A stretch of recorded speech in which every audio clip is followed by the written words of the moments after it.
My name is Kyle Steele. I'm a candidate for Norman City Council, Ward 6 for the upcoming election cycle. And this is a summary for what happened on the City Council study session on December 2nd, 2025. As with all the other videos, the agenda packs can be linked down below, as well as relevant timestamps if you want to watch the full segment of those meetings. The first section of this meeting was regarding licensing requirements for massage therapy and related establishments in the city. This is being discussed to not only protect legitimate establishments, but to help identify establishments that may be doing illicit activities. You know, if you're, an establishment that's up to no good, you're probably not going to get a license. And so it's a pretty good indicator on where to start if you're wanting to crack down on this sort of thing. This license process will have some requirements to it that kind of match other municipalities, and there will be a cost for the application as well. However, it's not intended to be a revenue source for the city, or a significant one at least. It's mainly for tracking and helping with trafficking investigation. So the cost of the license is going to be quite low. $50 for the initial fee is what was quoted during this study session. There's going to still be a couple conversations about how they want the ordinances to be worded or changed, but if all goes as expected, this license requirement will start April 1st, 2026. The next topics that were discussed in the meeting were around the use of electronic devices while driving in schools and construction zones, as well as marijuana usage in the vehicles as a whole.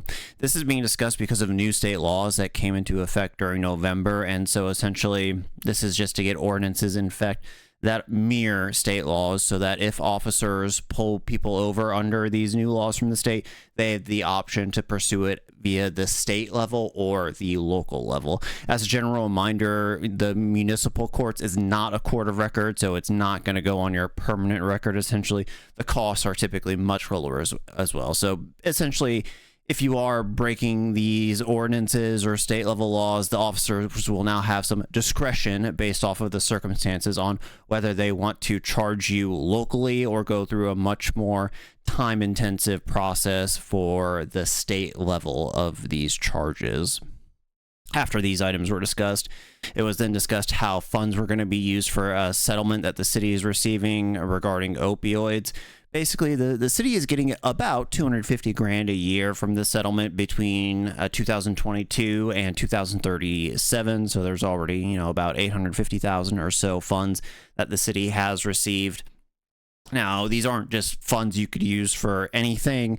These settlements funds do have some limitations on how they can be used, but essentially the major categories it could be used for is for treatment options, education about opioids, public safety, and oversight.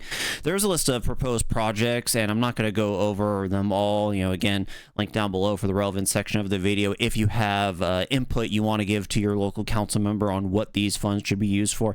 But a lot of the projects did kind of center around the cost for city staff that are currently incurring overtime in relation to these projects, some supplies to help with opioids, as well as maybe hiring additional city staff as well. But once again, if you have any interest in this topic, I encourage you to just kind of take a look at the timestamp down below and email your council member about what your thoughts are on how this money should be used. The final item that was discussed was regarding a parking trust. Now, this has been discussed in the past with the Economic Development Advisory Board, and it's finally just made its way through that board and is now with the city council as a whole.